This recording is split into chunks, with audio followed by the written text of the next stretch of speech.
This is Simone Turek. I am the Associate Policy Director at John Burton Advocates for Youth, and we are going to get started in just a few seconds.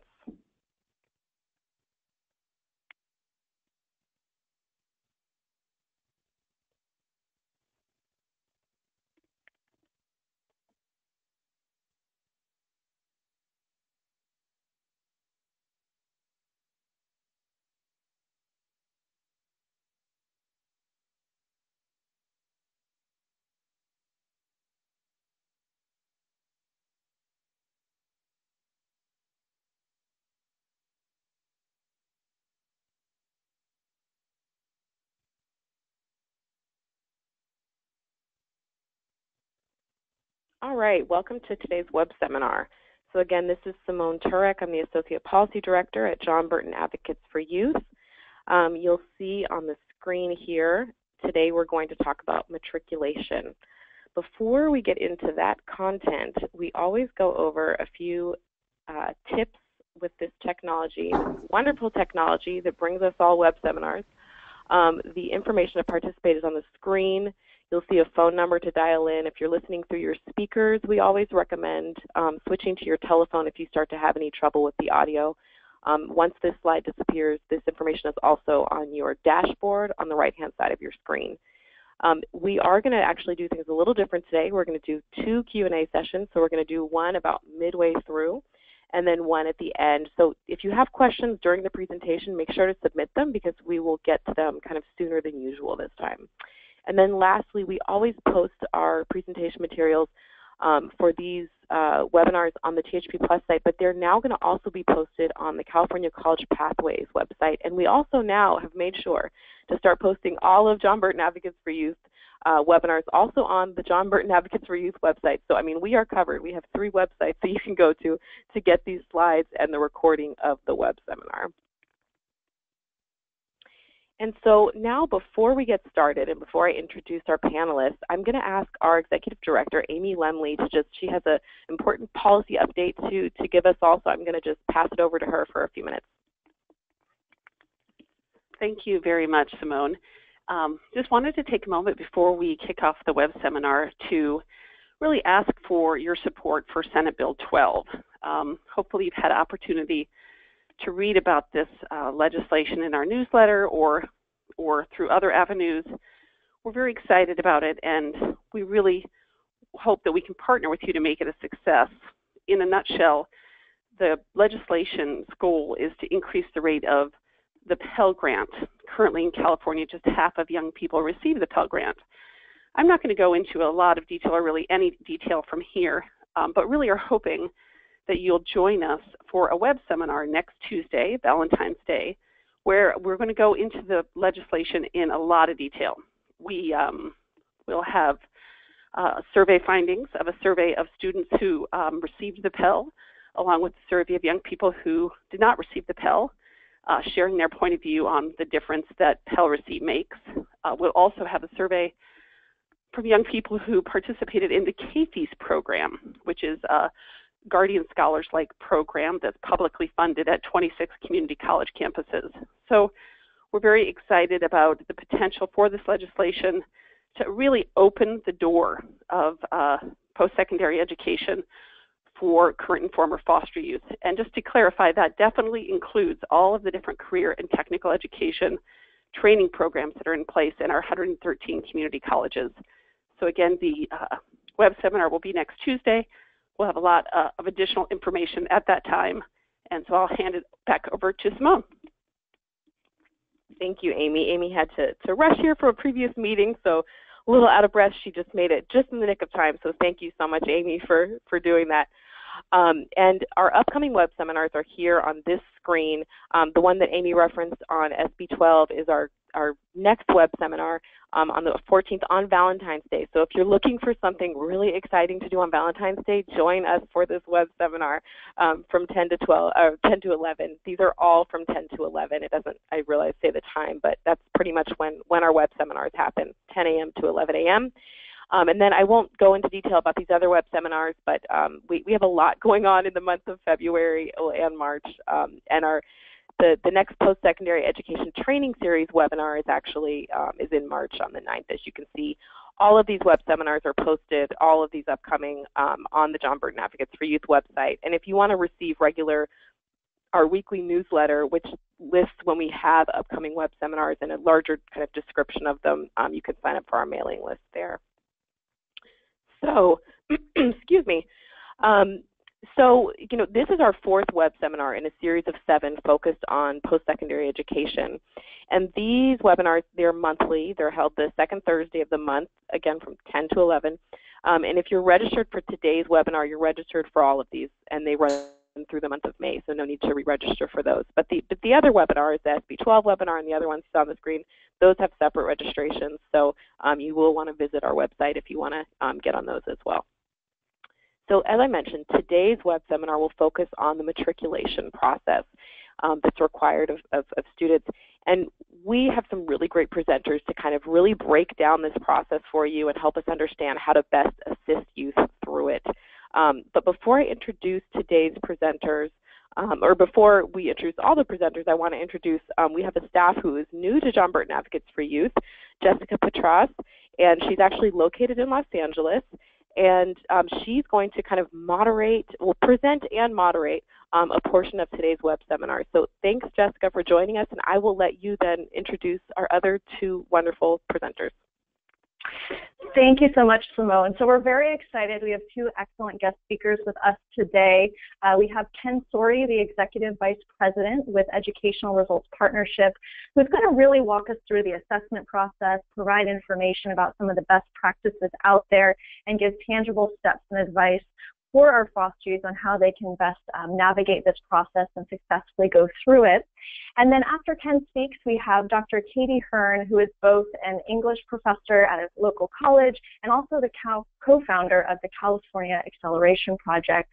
And she'll be speaking to us today about the remediation process, bringing to light some of the best practices that are out there, and also providing advice for our foster youth on how to navigate this process if they do have to take remedial courses, with the ultimate goal of reducing the time that foster youth have to spend in remedial courses.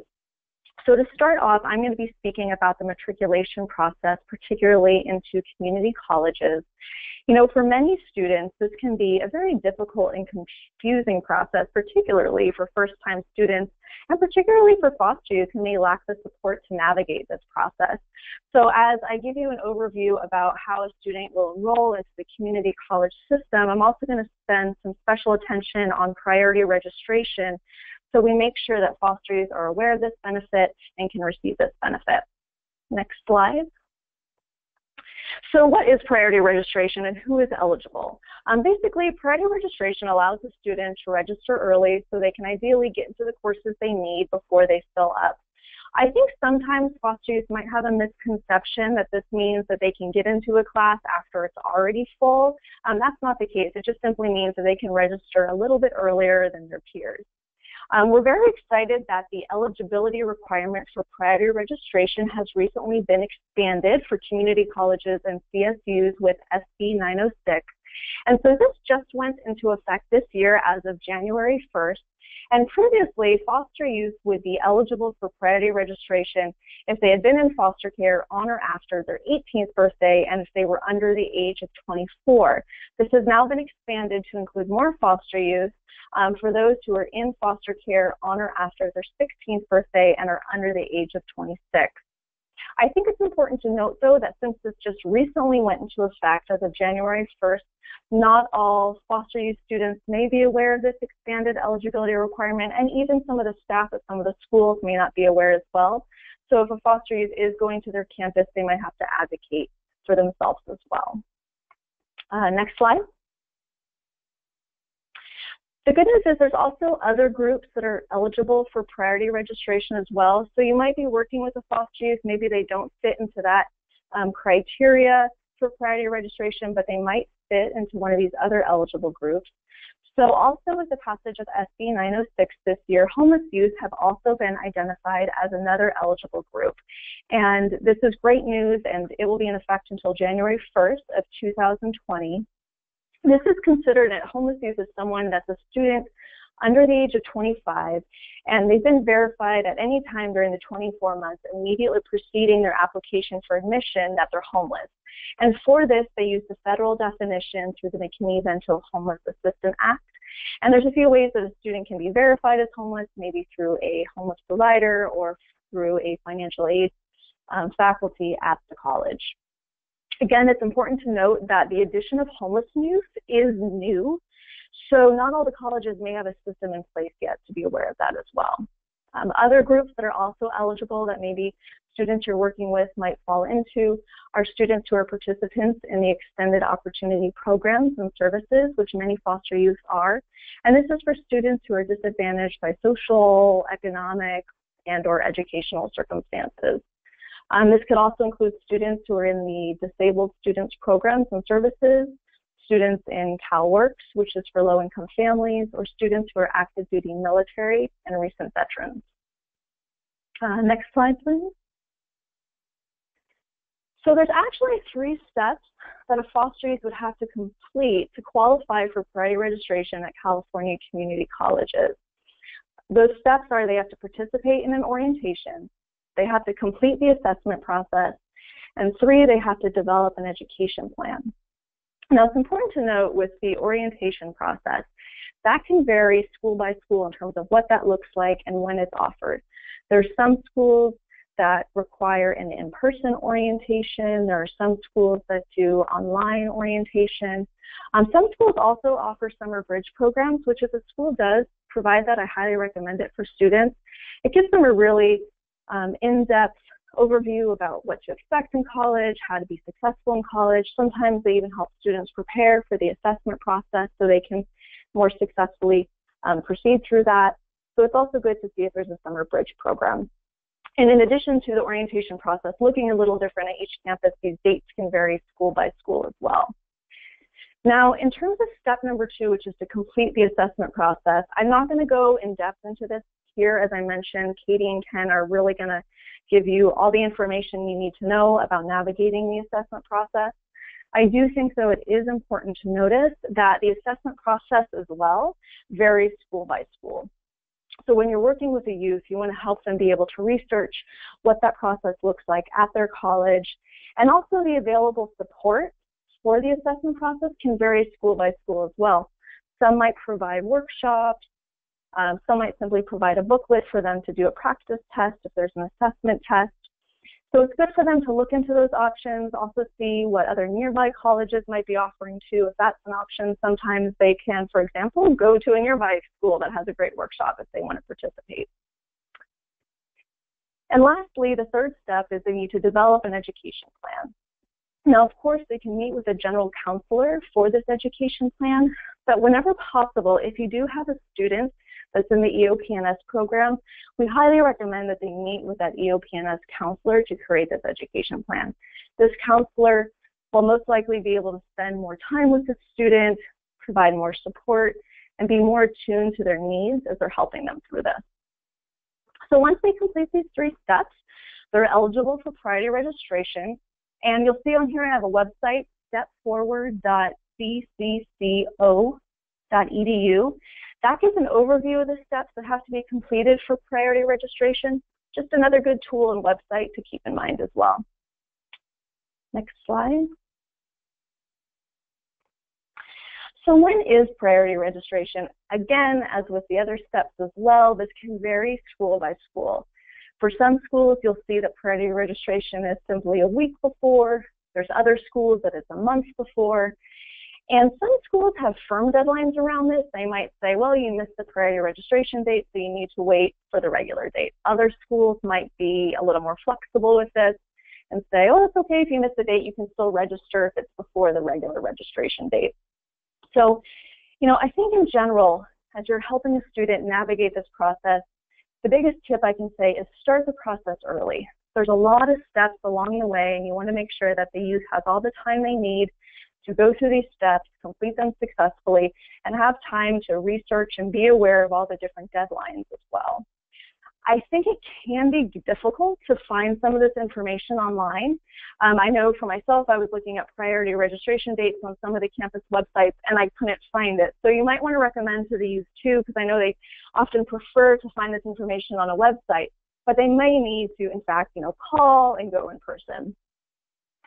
In addition, I think it's really helpful to get that youth connected to someone on campus that works with foster youth as soon as possible and at the beginning of the process, so they get all the support that they might need as they navigate through college. That might be through the Foster Youth Success Initiative, a foster youth liaison. Those are at every community college campus. They might be housed in different departments at that campus, sometimes in the financial aid office, but this could be a person that can be supportive to the foster youth as well. Many campuses also have foster youth campus support programs, things like Guardian Scholars or Renaissance Scholars, and different schools have different names for these programs. But it's good to research and see what's available at their college and get them connected to a person in one of these programs. If you're not sure who that person is or what services are available at that college, you can always go to our website at cacollegepathways.org. And so you click on the tab that says Find Campus Support Programs. It's all listed there. They can look up their college, look up the list of the foster youth liaisons, or look up the list of campuses that receive the KPs program, which, as Amy had mentioned earlier, is at 26 community college campuses throughout the state. So that kind of is a brief overview about the matriculation process and the steps along the way. So now I'm going to turn it over to Ken, who, and you can go to the next slide, who will be talking to you about the assessment process and also highlighting the multiple measures of placement. Ken? Great. Thanks, Jessica. Can you hear me okay? Yes, we can. Well, we're good. Good. All right, great. So before we talk about this slide, I just want to mention a couple things from what Jessica talked about. We sort of showed you the matriculation process once a student hits the campus, but there is a critical step just in the application itself. And want to make sure that everyone is aware that can be a bit of a daunting application. It's a universal application. You select which college you're interested in, but it's the same for applying to any college. But that is a process that probably needs a little hand-holding, particularly with foster youth. So just keep that in mind. And that process starts pretty early. Many colleges are already starting the process of assessing students and starting to get them into the pipeline for registration as early as now for the fall semester. So just know that isn't something that one of the mistakes I think students make is that they wait till a month before they think they want to go in August, and you kind of miss some of the early deadlines that way. And we really do lose a lot of students between actually putting an application in and then actually starting to get to a college and doing the ed planning and registration. So that it's that summer melt kind of process that we need to make sure that we're watching out for students and making sure that they stick with the process. What I want to talk about is just in the work that we do, we're going to talk a little bit about how students are assessed and placed into courses and the kind of work that we're doing now to inform that process to be much more accurate and fair for students. But when we think about the different places where students, if the idea is to get them to and through college and into a living wage job, there's a lot of sort of transitional points that we, as a system of education, don't do a very good job. And we don't do handoffs well, in other words. So as students, go from middle school to high school, we miss some opportunities there. And a lot of students sort of start and repeat things that they've already done. It's particularly acute from high school to college. And so at the community colleges, because they're open enrollment, the student's background or their GPA, the courses that they took, don't really follow them to a community college like it would at a university. And so given that, we tend to use a pretty blunt instrument to try to get a handle on what students know and are able to do in order to get them into the appropriate classes. Meanwhile, there's a lot of really good work once students are placed more effectively that Katie will talk about in terms of trying to really help students get through, if they are assigned to developmental education, to get through those courses much faster and more successfully so that they can ultimately take those transfer level courses in English and math and be on their way towards a degree or certificate or transfer. So the idea here is that if we can really tighten up those transitional points, we can really change the equation from what the current state is, or at least current thinking based upon current practices, is somewhere between about 2 to 3 out of 10 students we're deeming ready to do college level work. And in our research, which I'll show you in a minute, kind of debunks that. But if we can really sort of change the equation and get it to more like 5 out of 10, that's a whole different conversation that happens between the K-12 universe, the high schools, and the colleges. And services and supports can be much more targeted to students that really need them. So let's go to the next slide. So how are we doing that? What's happening right now in the community colleges is that, first of all, colleges, we have 113 community colleges in California, and they all do something different around testing and assessment of students for placement. They have what we call local control, so they all have their own ability to decide how to do that effectively. But what we're finding, because it's practices are sort of all over the map and are relying heavily on primarily just an assessment test at one time on one day, we're placing currently about 85% of students in California into developmental education in English or math, and that's a pretty high number. What happens is that each time a student is placed 1 level below, or 2 levels below, or 3 levels below, each one of those levels, their likelihood of completing a transfer level course drops to by about a third or a half every additional layer. So it's not just that students are in what we are deeming as developmental or remedial education, is that they're being placed way down in the sequence where they have to take multiple courses to get through. And what we're finding in that is about 50 to 60% of the equity gaps, in other words, what we refer to in K-12 as the achievement gap, can be explained in that process during assessment and matriculation. So we're already creating a disproportionate impact on students who we care most about it getting through right from the very beginning. Let's go to the next slide.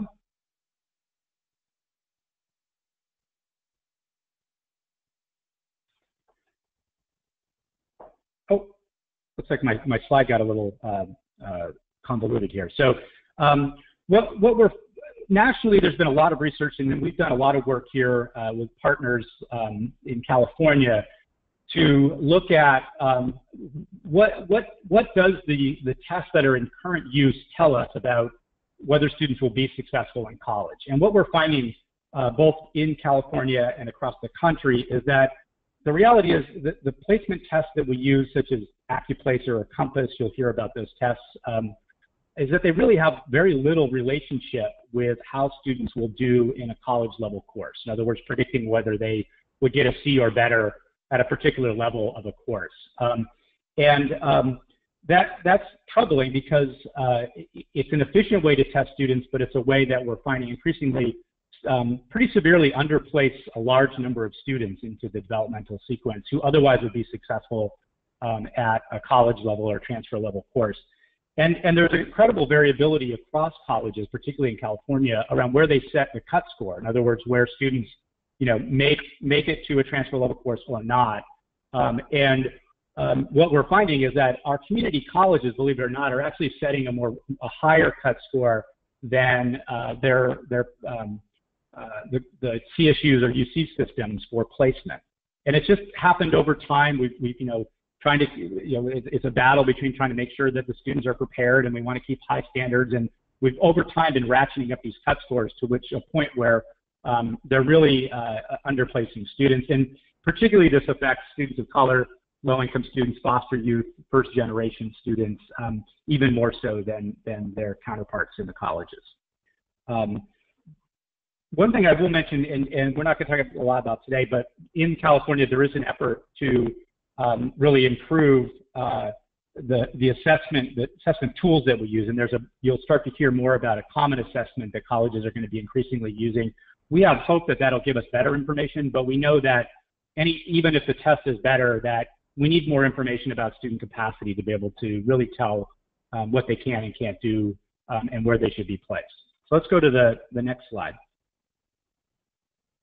So one of the things that we've been able to do in all this work and research and putting together data on how foster youth students are doing is start to really highlight key momentum point as students go to college. And so this is an example of a dashboard that we've built for the California community colleges that looks at how foster youth are doing in our system to where they're placed in courses. Are they maintaining a significant or a high enough GPA?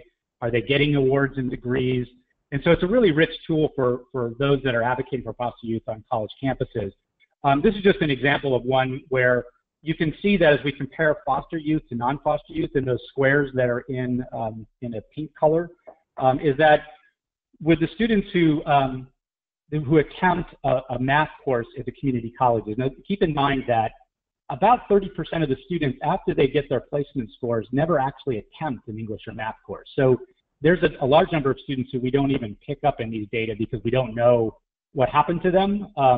But of those that attempted a math course in the community colleges, about 88% of them are starting in a developmental course or what we call remediation, compared to about 78% of non-foster youth.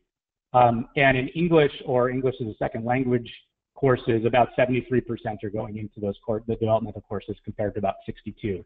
The most striking thing is that the students who do start out in a developmental course, what we're finding is about 12 to maybe as high as 20% at most are actually making it through the sequence. So in other words, they're actually getting to that transfer level course, which they'll need to get a degree or to transfer.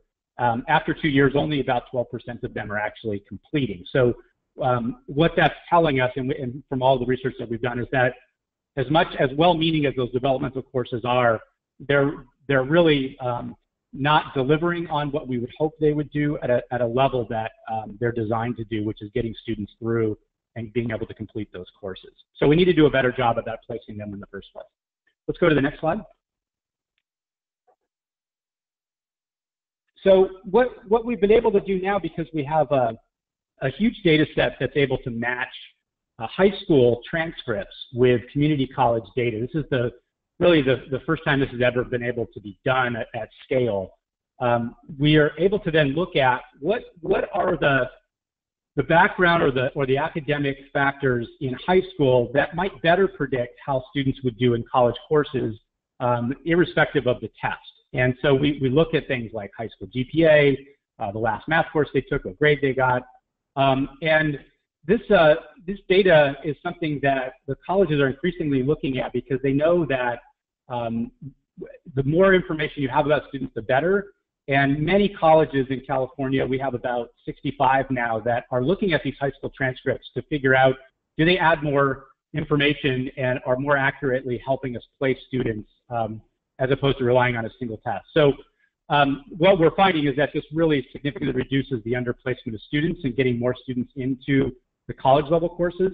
And by doing so, on average, it saves students about a year of time in the community colleges, which is hugely valuable, particularly to a foster youth who are already sort of fragile in the college experience. And if we can give them back that time, we not only save them time and money in college, but we're also giving them back a year of time when they enter the workplace, which is critical. And I think from a college perspective, placing students more effectively and getting more students into these transfer level courses increases their likelihood exponentially of completing a degree, a certificate, or transferring to a university. Let's go to the next slide. So these are the factors that we looked at. All of these different aspects of a high school transcript have some value in informing placement. In other words, they correlated with whether a student is likely to get a C or better in a course, particularly at a transfer level course, but also at each level of the developmental sequence. So things like cumulative high school GPA is really the biggest one that adds most of the information. And it's not surprising because if you think about it, if a student is a good student in high school, they've got good grades over the course of 3 or 4 years, they across numerous subjects, numerous faculty, having a decent GPA means that you showed up on time, you did your work. It's not rocket science to think that, hey, that might be a good indication of whether a student's going to do well in college. And but there's also things, particularly in mathematics, to look at in terms of what level of math course they took as their last course, how they did in that course, and looking at things that they're not in a remedial sequence in the high schools as well does add some value to it. But in general, these are the pieces of information that we look at that we found correlate and more strongly correlate with how students will do in college courses than taking the placement test. So let's go to the next slide. Here's the exciting part. So when we've been able to apply these models and have the data follow the students, we work with the colleges to be able to use sort of a back office algorithm, so to speak, but a way that they can take this information and apply it to students to give them a placement recommendation that how we typically deploy it is we say, look at how they did on the test. If they got into a transfer level course, let them in. Let's look at their high school transcript data side by side, and if that set shows that it's a higher placement via their high school transcripts, use that placement. We call it disjunctive, but it just means that you're basically taking the higher of the two. They got in by the test grade. If they got in by their high school transcript grade, give them the higher placement. And when we do that, I want to note that this is actually fairly conservative. How we anchor our predictions and the models is around giving students a 70% chance of getting a C or better in the course in which they're placed. And frankly, that's a bit higher than most colleges are getting currently in terms of their success rate. But we started out with a fairly conservative approach so that we could really get more colleges to adopt this. But there are colleges that are looking at the idea that if we make this a little more less conservative and maybe allow for some lower success rate, it can significantly increase the number of students who actually get through the sequence, and that may be a trade-off that colleges are really willing to do. But for the most part, we can show that the current state, if you're just using the process that colleges are using, about 38% of students are placing into transfer level English. But I do want to remind you that only represents students who took an English course, and again, there's about 30% that don't. So that number is a little bit high, even a little bit rosy for the state. But by changing and using high school transcripts, we're able to increase that upwards of about 30 percentage points up to about 61%. We have colleges that are even getting higher than that. So now you're talking about 6 out of 10 students that are ready for college, as opposed to historically what we say is about 2 out of 10. And that's a whole different ballgame and changes the trajectory.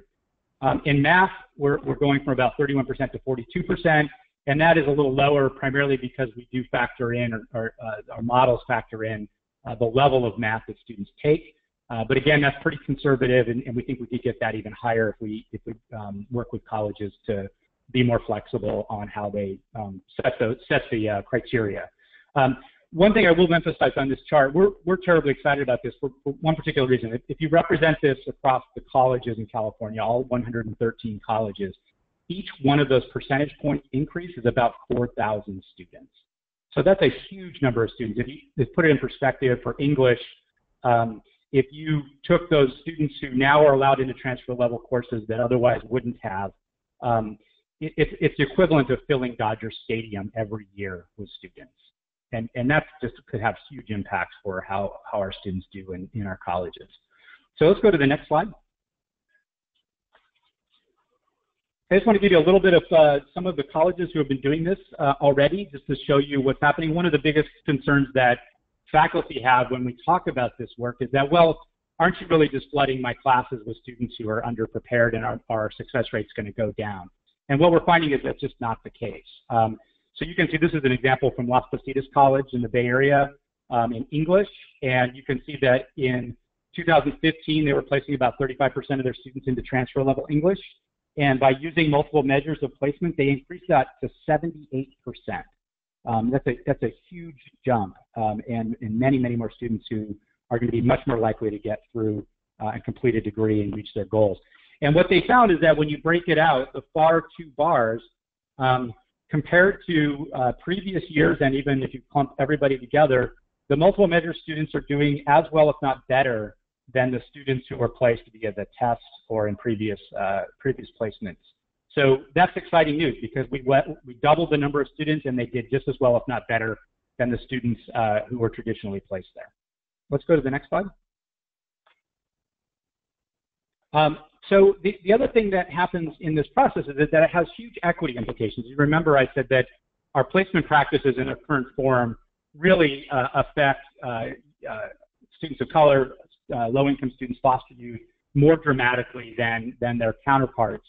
And what we're finding is that by looking at the high school transcripts and giving students credit for stuff that they've already been successful in, we can dramatically increase the numbers for every population to a point where students that are Latino or African American are now performing at about the same level as students historically have performed, where in the past they've been quite a bit lower. So this is exciting news because while everybody's going up, we haven't closed the equity gap. We've really impacted the students that are most fragile in this process to a level where we've been really underplacing those students over time and having baking inequity problems from the beginning. So let's go to the next slide.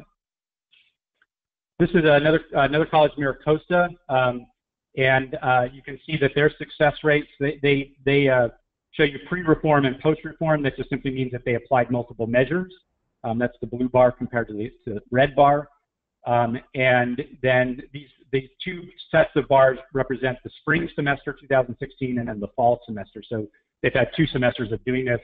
I think the most exciting thing, if you look on the right, is that the purple bar represents the students who are placed using high school transcripts, and they're far outperforming the students by 10 percentage points who are placed via the test, which is just really great for the students who get a better shot in this process.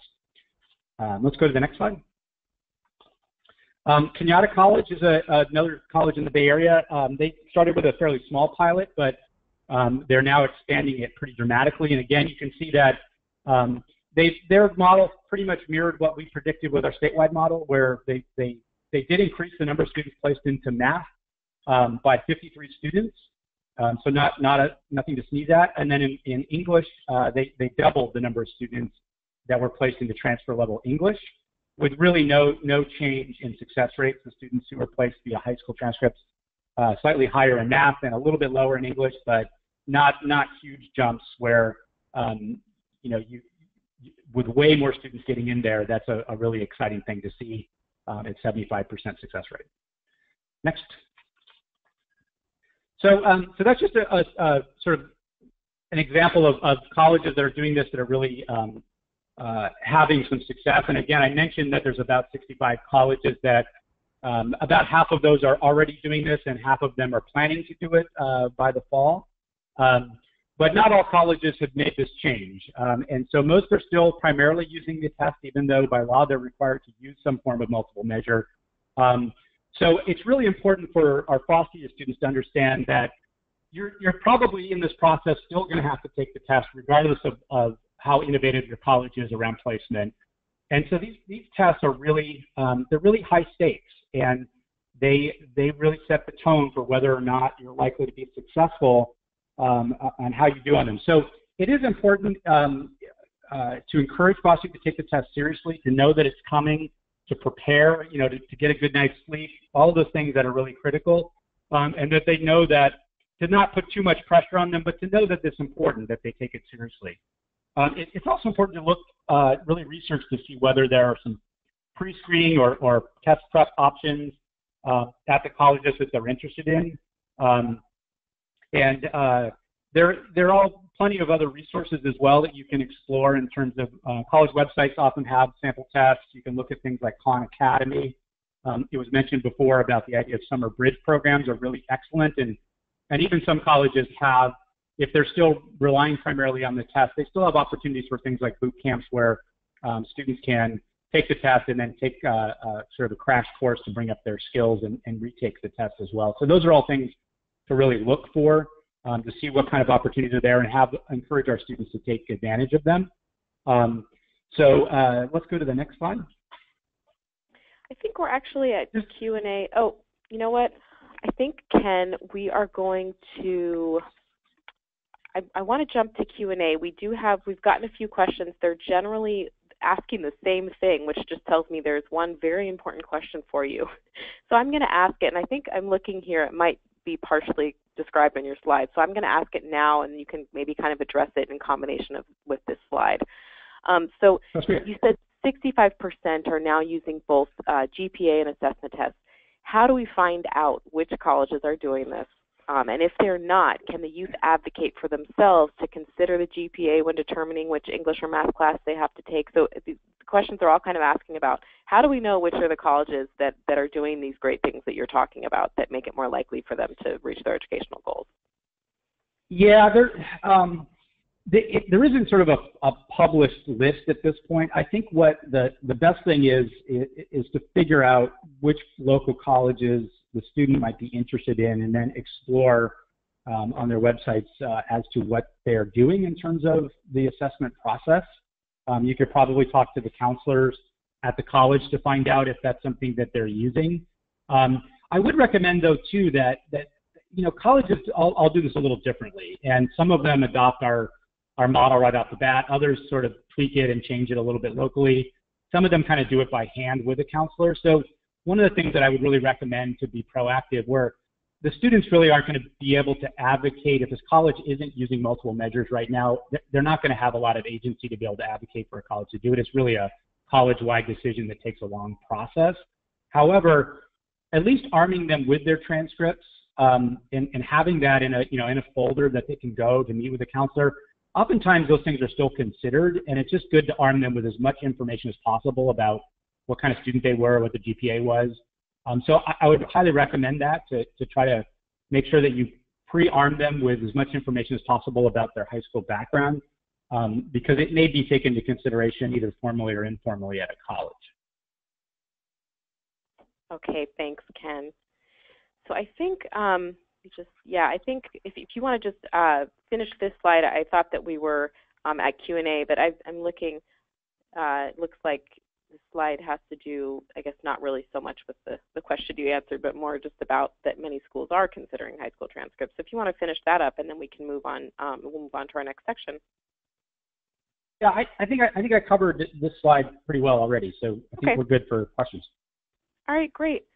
So we took that question that covered actually several that were submitted. Everyone wanted to know, that was their burning question, is which are the schools that are doing this. And so we're going to move on to, I'm going to pass it to Jessica, who's going to introduce our next speaker, and then we're going to do another Q&A at the end. So keep submitting your questions. Great. So now we have Dr. Katie Hearn, who's going to take a deeper look into the remediation process and ways that we can improve completion and equity among foster youth. So Katie, it's all yours. Okay, thank you. Can we move on to the next slide? So this is going to underscore a lot of the points that Ken made. This is what you're looking at here is the statewide student success scorecard, which takes a 6-year look into how many students go on to complete a degree, certificate, or transfer outcome in 6 years. And you can see that if a student comes in and is classified college prepared, 70% of them will complete within 6 years. But if they come in and are classified unprepared for college and required to take these remedial or developmental courses in English, math, ESL, reading, their completion drops to 41%. So this is a really critical point in the student's educational journey of what happens to them at that initial placement plays a huge role in their long-term outcomes in college. And sadly, more than 3/4 of incoming students are put into that unprepared group. The figure that Ken gave is 85%. And that's very high nationally, and what that really indicates is that colleges are putting a lot of students into remedial courses that they shouldn't be putting in, that don't need those remedial courses. There's a lot of research pointing in that direction, including some of what Ken shared. So if we could move on to the next slide. Traditionally, this is just to summarize, when colleges are worried that students are underprepared, our approach has been historically to make them take between 1 and 4 semesters of remedial courses and more if they start in ESL. And it can be in up to 4 subjects. And most of these courses don't earn degree or transfer credit. And I think that a lot of students don't necessarily understand this when they come in and get their placement results. They just are put into a course and they're at a college, and so they assume that that's a college course. And they don't recognize that these courses are just sort of, not going to count toward anything, not going to count toward an associate's degree, not going to count toward a transfer. So that's something to just help them be aware of when you're working with them. Next slide. So I think we built this, as a faculty member, I'll say, when we built this system over the last 20, 30 years, we had good intentions. We wanted them to be these courses to help students be more successful in college. But what we've learned from the research of the last decade or so is that every single remedial course that we put in a student's path and require them to take lowers their likelihood of completing college. And that's very established, and Ken talked about that. So it's really, even though these are intended to help students, the consequences, it makes them less likely to complete college. Next slide. And you can just see a glimpse of it here. So this is Cuyamaca College, which if any of your students are in San Diego, send them to Cuyamaca College because they've completely transformed this and have accelerated options in math, English, and ESL. But you can see in fall 2010, this is a statewide data tool we have. In fall 2010, in a 3-year window, you can see what happened to students who started 3 levels below a transferable course in math. So you can see that 175 students started in that course 3 levels below, which was the pre-algebra course. And then over a 3-year period, 10 of them went on to complete a transferable college-level math course. Just devastating attrition in that sequence. It puts a sort of it makes concrete what we're talking about the high attrition rates of students who are in remedial courses and the low completion rates. Next slide. And you can see here's a statewide snapshot on that. Students who start 1 level below in English writing, just 48% of them will complete college English within 3 years. If they're required to take 2 remedial courses in English, it drops to 34%, and if they're required to take 3 or more remedial courses in English, it drops to 19%. And from an equity standpoint, students of color are 2 to 3 times more likely to be placed into that lowest level where they have the worst outcomes. So this is a huge driver of the equity gaps we see in college completion, is we're disproportionately placing students of color into multiple remedial courses that they don't get out of. Next slide. And it's even worse in math. So if a student is required to take 3 or more remedial courses in math, only 6% of them will complete a transferable course within 3 years. And across California, more than half of Black and Hispanic students are placed there. So this adds the urgency around colleges really rethinking what we're doing with our incoming students and what we require them to do if we think they're not prepared for college level work. Next slide.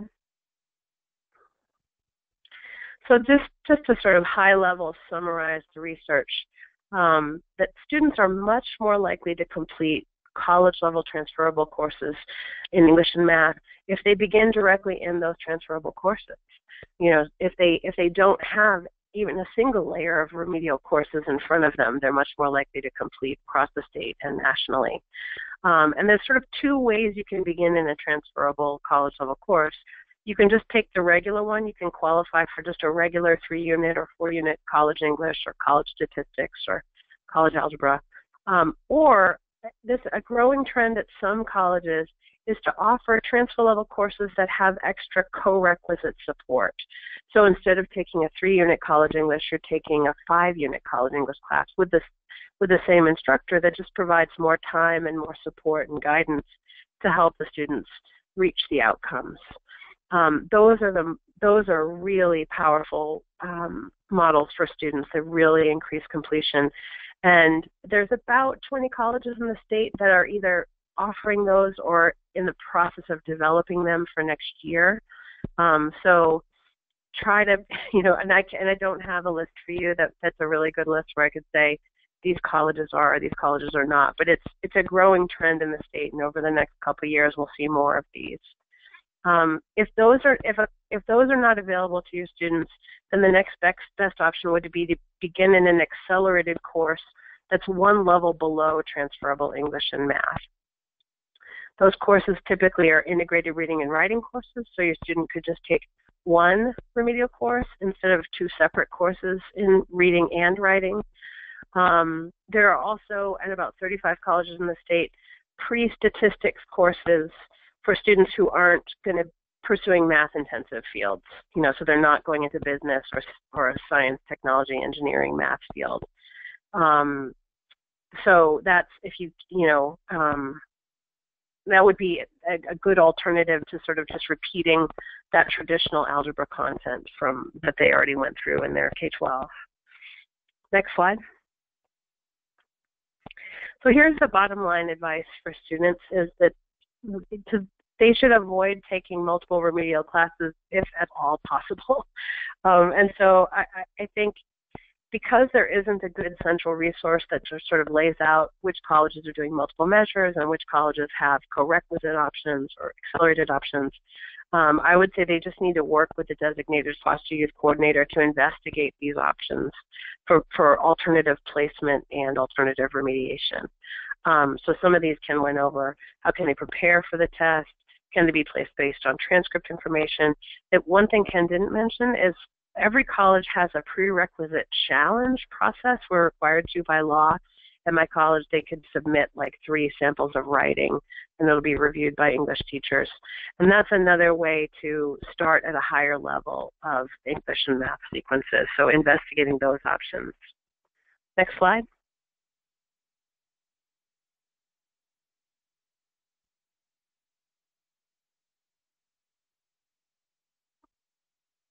Okay, and then also working with the foster youth coordinator to determine if there are accelerated options for remediation. So again, integrated reading and writing courses instead of separate courses, options for completing remediation in 1 semester instead of 2 or more, pre-statistics courses, and especially these co-requisite models where students can begin directly in a transferable course with some extra support. Okay, next slide.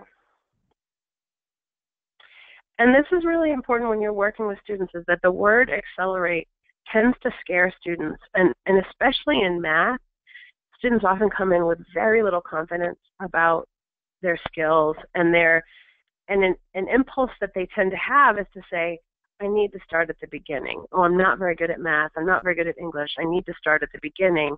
And sometimes counselors will reinforce that with them, and they'll say, oh, you need to start at the beginning. And because neither the student nor the counselor is aware of what that will do to their long-term chances of completing college. And so even though it's a completely understandable impulse for the counselor and the student to think, let's put them in a lower class and help them have some success, and it is a terrible choice for students to choose to take multiple remedial classes or even 1 remedial class if they can in any way get out of it. So just in terms of working with your students, remember that every remedial course they're going to take reduces their likelihood of earning a degree or transferring. So even if they're afraid about their skills, that's the consequence of a choice to place themselves down.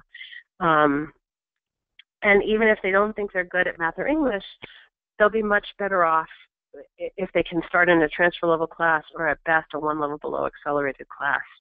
And if they're nervous, then they should seek out extra support and build in extra tutoring appointments into their schedule and approach it that way rather than saying, I'm going to take a whole class that puts me further behind in college. And then just to sort of to underscore this point that the things that Ken and I are talking about with you today are not necessarily the widespread in terms of counselors' awareness or faculty awareness across the 113 community colleges. So that really means that you need to help students advocate for themselves, and find foster youth and try to navigate these systems because they're likely to encounter people who say, oh, you're not ready for that. You'd be better off in this lower class, and not realize that makes them less likely to succeed. So advocacy is really critical while the system is still hasn't fully implemented these changes yet. Next slide. Thanks, Katie. This was really great information. I want to move quickly to questions. First question is kind of just really bringing this to a ground level. So you guys talked a lot about, advocating for, foster youth advocating for themselves, and also those that work with foster youth kind of helping them to do so. Kind of, can you operationalize this for us? A student is placed in remedial courses. What do they do? Where do they go, and what do they say? Kind of, can you just give us maybe a kind of an example of if you were working with it to give a student advice?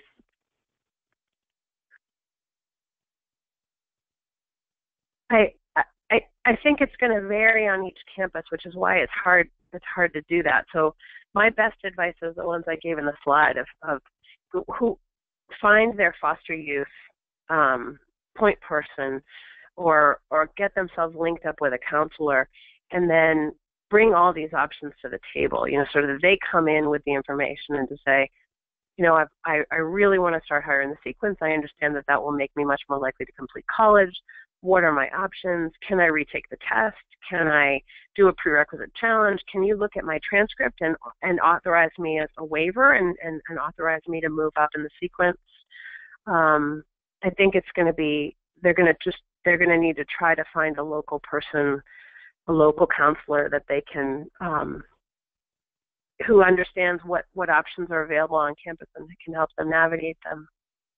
Okay, so I'm hearing you say kind of coming armed with information, so kind of what was on your slides, like bringing those in as options, finding that counselor or that kind of foster youth champion on campus and saying, are these things available or what is available? Okay. Yep. And then we have a few questions about kind of some of the details here. How does the data disaggregate students who are working to complete an AA versus an AAT? And I'm guessing that's an AA transfer? Yeah. Well, I don't think I haven't seen data on AA versus AAT. I haven't seen anything broken down that way, but I can say that in the accelerated models that I've shared, there's been a lot of analysis of how different groups do. So groups who have learning disabilities, groups that have lower GPAs coming in, groups of different ethnic groups, socioeconomic groups, and every single group does better in these options. So I think it's just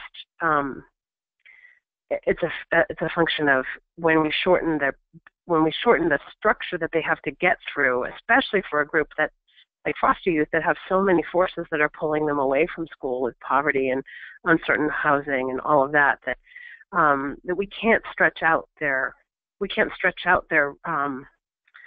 educational process any more than it already is. It already takes a very long time to earn a degree. So adding semesters of courses that don't count toward anything is bad for every single group that has been looked at. Okay, thanks. This question is, can students elect to have an adult advocate with them to ask some of these questions? Or because they are adults, is there an expectation that they hold one-on-one discussions with college counselors? I think the normal thing is to have one-on-one discussions, but teachers and counselors would say when somebody's 18, there's the federal privacy regulations that we have to be really careful about, but the student themselves can waive those. So if they say, I want this adult in a room with me, they have every right to do that. Great. Okay, so one of the slides showed that students who had to take remedial courses tend to be older than students who do not need to take remedial courses. Is the multiple measures assessment appropriate for these students whose high school grades are from several years back? Ken, you want to take that? So the question is whether if they start later after they take some time off, whether they're still able to access these? Well, it's whether the multiple measures assessment, whether it's appropriate for students who graduated from high school some years back.